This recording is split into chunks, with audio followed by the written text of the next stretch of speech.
Want to improve video quality on YouTube so everything looks sharper and smoother?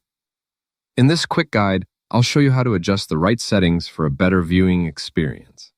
Start by opening the YouTube app on your device. Once you're in, tap on your profile icon in the bottom corner. Then tap the gear icon to open settings. Scroll down and find the data saving section. Tap on it, then enable the option that lets you choose video quality for each video. This gives you more control instead of YouTube automatically lowering quality. Now go back to the main settings page and tap on Video Quality Preferences. Here you'll see options for both mobile data and Wi-Fi. Set both options to higher picture quality so videos play in the best resolution available. Keep in mind this may use more data, but the video clarity will be much better. You can also head into playback settings and make sure autoplay is turned on if you want videos to continue playing smoothly without interruptions. And that's it, your videos should now look clearer and more detailed whenever you watch content. Thanks for watching and see you in the next one.